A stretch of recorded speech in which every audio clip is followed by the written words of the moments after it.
सुहाग रात के कमरे में शिल्पा बेचैनी से अपने पति का आने का इंतजार कर रही थी। आधी रात के बाद शराब के नशे में चूर होकर जब विकास कमरे में आया तो शिल्पा सन्न सी रह गई थी। वो धीरे से पूछ बैठी, अरे आप पीते भी हो? मुझे तो पता ही नहीं था। विकास जरा रूखे स्वर में बोला, मैं पीता नहीं हूँ। आज शादी की रात थी तो दोस्तों ने जिद करके पिला दी। अब हटो, ये जरा बिस्तर साफ करो, मुझे सोना है। और ये क्या फूल पत्ती बिखेर रखी है तुम लोगों ने? शिल्पा तो सन्न रह गई और सोचने लगी कि क्या शादी की पहली रात ऐसी होती है। वो तो अपने मन में तरह तरह के अरमान सजाए बैठी थी। खैर, उसने सोचा कि ये कोई जिंदगी की आखिरी रात थोड़ी ना है, कल वो अपने पति के साथ अच्छा समय गुजार लेगी। ऐसा सोचकर उसने जल्दी जल्दी बिस्तर साफ किया और उसका पति बिना कपड़े बदले ही पलंग पर गिरकर सो गया। अगली सुबह उसकी पहली रसोई की रस्म थी तो शिल्पा उसी में व्यस्त हो गई। दिन भर उसे विकास से बातचीत करने का कोई मौका भी नहीं मिला। रात को जब वो कमरे में आया तो आज उसने शराब नहीं पी थी। शिल्पा उसे देखते ही खुश हो गई, लेकिन विकास ने धीरे से कहा, देखो अभी अचानक ही हमारी शादी हुई है तो मैं चाहता हूँ कि पहले हम एक दूसरे को अच्छे से जान और समझ लें, फिर हम इस रिश्ते को आगे बढ़ाएंगे। क्या तुम मुझे थोड़ा वक्त दे सकती हो? शिल्पा ने सहर्षी सहमति में सिर हिलाकर उसकी बात मान ली। फिर विकास तकिया लेकर सोफे पर जाकर लेट गया तो ये देखकर उसे बड़ा अजीब लगा। वो मन ही मन सोचने लगी कि माना इस रिश्ते को आगे नहीं बढ़ाएंगे, लेकिन हम दोस्ती से इस रिश्ते की शुरुआत तो कर सकते थे। लेकिन ये तो सोफे पर जाकर ही सो गए, मानो मुझसे कोई मतलब ही नहीं हो। खैर, शिल्पा को समझ नहीं आ रहा था कि विकास के दिमाग में क्या चल रहा है। उसने सोचा कि झिझक के कारण शायद ये ऐसा कर रहे होंगे, इसलिए उसने सोचा कि मैं अपने पति को भरपूर समय दूंगी, जल्दबाजी में आकर अपना रिश्ता खराब नहीं करूंगी।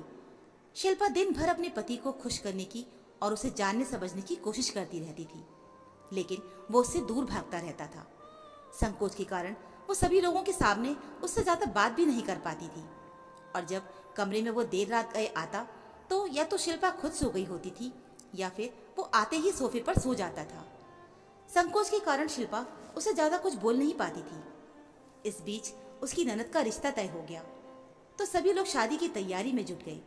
शिल्पा भी हंसी खुशी अपनी ननद की शादी की तैयारी में जुटी हुई थी, लेकिन उसके पति का व्यवहार उसके प्रति जरा भी सहज नहीं था। ये देखकर उसे धीरे धीरे बहुत चिंता होती जा रही थी। देखते ही देखते उसकी ननद की शादी भी हो गई और वो विदा होकर अपने ससुराल भी चली गई। शिल्पा की शादी को भी 8 महीने हो चुके थे। वो रोज सोचती थी कि विकास से अपने दाम्पत्य जीवन के बारे में बात करेगी, लेकिन अभी तक वो उससे कोई बात नहीं कर पाई थी। एक रात शिल्पा बेचैनी से बिस्तर पर करवटें बदल रही थी। हालांकि दिन भर की थकी हुई होने के कारण शाम को ही उसे नींद आने लगती थी, लेकिन आज उसने ठान लिया था कि वो अपने पति की बेरुखी का कारण जानकर ही रहेगी। शादी कोई खेल थोड़ी ना था जो पति उसके साथ इतना रूखा व्यवहार कर रहा था। उसकी शादी को 8 महीने हो चुके थे, इसलिए अब तो घर वाले जल्दबाजी में उसे खुशखबरी सुनाने के लिए भी कह रहे थे। वैसे तो शिल्पा ने भी सोच रखा था कि वो शादी के बाद इतनी जल्दी मां नहीं बनेगी, लेकिन उसके पति ने शादी के बाद उसे छुआ तक नहीं था तो वो खुशखबरी कैसे सुनाती। उसका पति हर रात सोफे पर आकर सो जाता था और वो पति के प्रेम के लिए तड़प कर रह जाती थी, लेकिन आज उसने सोच लिया था कि वो उससे उसकी बेरुखी का कारण पूछकर ही रहेगी। देर रात हो चुकी थी, नींद से उसकी पलकें भारी हो गई थी और वो सो गई क्योंकि वो काफी रोई भी थी। जब उसकी नींद टूटी तो उसने देखा कि विकास सोफे पर सो रहा था। वो दौड़कर उसके पास गई और उससे लिपटकर रोने लगी। अचानक से अपनी पत्नी को इतने करीब देखकर वो गुस्से से आग बबूला हो उठा। वो उसे पीछे धकेलते हुए बोला, तुम्हारी हिम्मत कैसे हुई मुझे छूने की? शिल्पा सकपकाते हुए बोली, तुम मेरे पति हो, क्या मैं तुम्हारे करीब भी नहीं आ सकती? घर वाले हमेशा मुझे खुशखबरी सुनाने के लिए बोल रहे हैं, बताओ ऐसी हालत में मैं उन्हें खुशखबरी कैसे सुनाऊं? आप तो मेरे करीब ही आते नहीं हो। विकास चीखते हुए बोला, तुम्हारा दिमाग खराब हो गया है क्या? वैसे भी तुम्हें बच्चा क्यों चाहिए? क्या करोगी तुम बच्चे का? और मैं तुम्हारे जैसी अपवित्र औरत से बच्चे नहीं चाहता। ये सुनकर शिल्पा के चेहरे का रंग उतर गया, उसका सिर झुक गया और वो कहने लगी, क्यों विकास, आखिर क्यों? तुमने मुझे इतनी बड़ी सजा क्यों दी? मैंने तो तुमसे शादी से पहले ही सब कुछ बता दिया था, फिर भी तुमने मेरे साथ ऐसा क्यों किया? अगर तुम मुझे अपवित्र समझती हो तो तुमने पवित्र अग्नि के फेरे लेकर मेरा हाथ क्यों थामा था? विकास गुस्से से पागल हो उठा और कहने लगा, देखो, मेरा दिमाग मत खराब करो, तुम यहाँ से जाओ। तुम्हें अपने घर वापस जाना है तो चली जाओ। मैं तुम्हारे साथ एक छत के नीचे अब सांस भी नहीं लेना चाहता हूँ। मुझे भी अपनी नई जिंदगी की शुरुआत करनी है। ये सुनकर वो स्तब्ध रह गई और कहने लगी, जब मैंने तुम्हें सारी सच्चाई बताई थी तभी तुमने मुझे इनकार कर दिया होता। विकास गुस्से से फट पड़ा।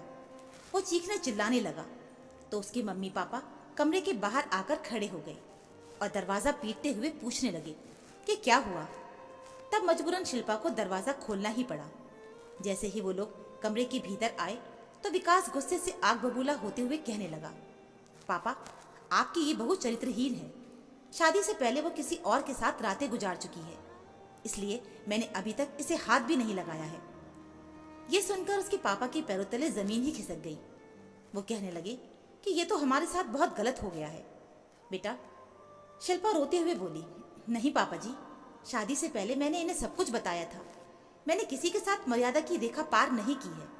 मैं बस एक लड़के को पसंद करती थी, लेकिन एक एक्सीडेंट में वो गुजर गया।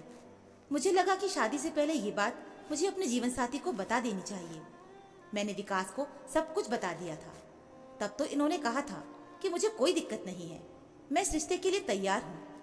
आज बीती सारी बातों को उछालकर ये मुझे क्यों रुला रहे हैं? उसकी सास कहने लगी, अरे, बड़ी सती सावित्री बनती फिरती थी। मुझे तो पहले से ही तेरे लक्षण देखकर तुझ पर संदेह होता था। अब चुपचाप मेरे घर से निकल जा। विकास गुस्से से फट पड़ा और कहने लगा कि तुमने ये बात हमारी सगाई के बाद बताई थी। सगाई की बातें सारी रिश्तेदारी में हमारी फैल चुकी थी। अगर सगाई टूटती तो लोग हजार तरह की बातें बनाते और इससे मेरी बहन की शादी टूट जाती। इसलिए मैंने सोचा कि मैं तुमसे शादी कर लेता हूँ। मेरी बहन की शादी हो जाएगी तब तो मैं तुम्हारी असली औकात दिखाऊंगा। अब निकल जाओ मेरी जिंदगी से, क्योंकि मेरी बहन की शादी हो चुकी है। शिल्पा धम्म से बिस्तर पर बैठ गई। उसकी ननद की शादी हुई 1 महीने हो चुके थे। अब उसे समझ में आ रहा था कि शुरुआत से ही विकास ने थोड़े समय की मांग क्यों की थी। वो उसके करीब क्यों नहीं आता था। शिल्पा की पलकों से आंसू बहने लगे थे। वो कहने लगी कि अपनी बहन का घर बसाने के लिए तुमने मेरी जिंदगी बर्बाद की। विकास कहने लगा कि तुम्हें यह सब सगाई से पहले मुझे बताना चाहिए था।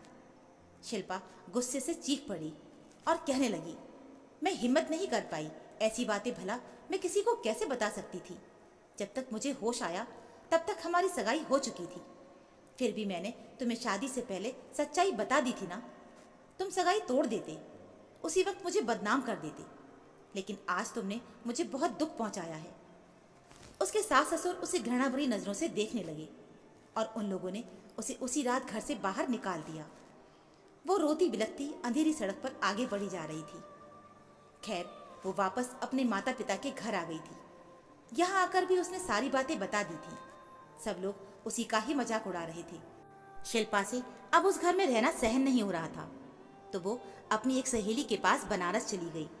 वहां पर रहकर उसने अपने लिए जॉब ढूंढी और अपनी जिंदगी अपनी दम पर जीने लगी। विकास ने उसे बड़ी आसानी से तलाक दे दिया था। उधर जब विकास फिर से अपना घर बसाने के बारे में सोचने लगा तो किसी भी लड़की ने उससे शादी करने के लिए हाँ नहीं की, क्योंकि उसकी नज़र में अब वो सेकंड हैंड हो चुका था। विकास ने जिस तरह मौका परस्त बनकर शिल्पा का दिल दुखाया था, उसके बारे में जानकर कोई भी लड़की उससे शादी करने को तैयार नहीं थी। इधर शिल्पा के ऑफिस में मयंक नाम का एक लड़का काम करता था। दोनों धीरे धीरे एक दूसरे के करीब आते गए।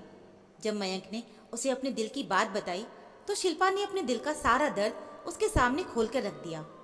पहले तो उसके दुखों के बारे में जानकर मयंक स्तब्ध रह गया था। फिर उसने शिल्पा की गीली पलकों पर ठहरे हुए आंसुओं को पोंछते हुए कहा कि तुमने जीवन में बहुत दुख देखे हैं, लेकिन अब मैं तुम्हारी आंखों में आंसू का एक कतरा भी नहीं आने दूंगा। शिल्पा ने शर्माकर अपनी पलकें झुका ली। जल्दी ही दोनों ने शादी कर ली और अब दोनों एक दूसरे के विवाह के बंधन में बंधकर हंसी खुशी अपनी जिंदगी बिता रहे थे कि इसी बीच मयंक को मुंबई में एक दूसरी कंपनी में जॉब मिल गई, तो वो दोनों मुंबई चले आए। मुंबई में आकर शिल्पा को उसके पुराने जख्म याद आने लगे। क्योंकि विकास का घर भी यही था। खैर, मयंक के प्यार ने जल्दी ही उसे नए माहौल में खुश रहना सिखा दिया था। एक सप्ताह के बाद मयंक को ऑफिस ज्वाइन करना था। तब तक वो लोग अपना नया घर सेट कर रहे थे। इधर विकास ने पत्नी के अतीत का तमाशा बनाकर शिल्पा का दिल दुखाया था, तो वो आज भी अकेले ही अपनी जिंदगी गुजार रहा था। एक दिन विकास मॉल में कुछ खरीदारी करने के लिए गया हुआ था। तभी उसने देखा कि वहां पर उसके बचपन का दोस्त मयंक शिल्पा के साथ शॉपिंग कर रहा था। विकास मयंक के सामने जाकर खड़ा हो गया तो शिल्पा और मयंक दोनों ही चौंक गए। विकास उसका मजाक उड़ाते हुए कहने लगा, अरे यार, तेरी किस्मत अभी तक नहीं बदली ना। शुरुआत से ही तू हमेशा मुझसे कम ही रहा। बस पढ़ाई लिखाई में ही तू आगे था। ना तो तेरे पास रहने के लिए अच्छा घर था, ना खाने पीने के लिए अच्छा भोजन। और देख, आज तेरी शादी भी हुई तो एक जूठन से। शायद तुझे पता नहीं कि तेरी पत्नी का अतीत क्या है। मयंक गुस्से से आग बबूला हो उठा और कहने लगा, मुझे सब पता है कि इसका अतीत क्या है। विकास उसका मजाक उड़ाते हुए बोला, अरे तुझे ये नहीं पता होगा कि इसका पति मैं रह चुका हूँ। मयंक व्यंग से कहने लगा, तभी तो मैं सोचूं कि ऐसा कौन सा घटिया इंसान होगा जो इस तरह किसी लड़की का दिल दुखा सकता है। लेकिन तू वो इंसान है तो तू ऐसा कर सकता है। मैं अपनी पत्नी के साथ बहुत खुश हूँ। भले ही तेरा रहन सहन मुझसे अच्छा था, लेकिन तेरे विचार कल भी गिरे हुए थे और आज भी गिरे हुए ही हैं। तू पढ़ाई में मुझे आगे बढ़ते हुए देखकर जलता था, लेकिन आज देख, मेरे पास जीवन की हर खुशी है और तेरे पास क्या है वो तू देख ले। इतना कहकर मयंक गर्व के साथ अपनी पत्नी का हाथ पकड़कर वहां से चला गया। ये सब देख शिल्पा की आंखें डबडबा उठी। अगले दिन विकास ऑफिस पहुंचा तो पता चला कि पुराने बॉस का ट्रांसफर हो गया है और उसकी जगह नए बॉस आने वाले हैं। विकास भी अपने बॉस के स्वागत की तैयारी में जुट गया, लेकिन जब उसने अपने नए बॉस को देखा तो उसकी आंखें हैरानी से खुली की खुली रह गई, क्योंकि नया बॉस कोई और नहीं बल्कि मयंक ही था। आज विकास को अपना कद उससे छोटा दिखाई दे रहा था। जिस दोस्त को उसने हमेशा नीचा दिखाने की कोशिश की, आज वो उसका बॉस बन चुका था। साथ ही शिल्पा के साथ हंसी खुशी जीवन बिताकर उसने एक मिसाल कायम की थी कि जिंदगी में सब कुछ परफेक्ट नहीं होता और अपनी जिंदगी को परफेक्ट बनाने की जरूरत भी नहीं होती। बस उसे खुशहाल और जीने लायक बनाने की कोशिश करनी चाहिए। विकास चुपचाप सिर झुकाकर ऑफिस से बाहर चला गया, क्योंकि अब उसे ऑफिस में मयंक के नीचे काम करने में शर्मिंदगी महसूस हो रही थी। तो दोस्तों, आपको ये कहानी कैसी लगी? इस कहानी पर आपकी क्या राय है, हमें कमेंट बॉक्स में ज़रूर बताइएगा। कहानी अच्छी लगी हो तो प्लीज़ कहानी को लाइक, चैनल को सब्सक्राइब ज़रूर कर लीजिएगा। मिलते हैं फिर एक नई कहानी के साथ। कहानी सुनने के लिए आप सभी का बहुत बहुत धन्यवाद।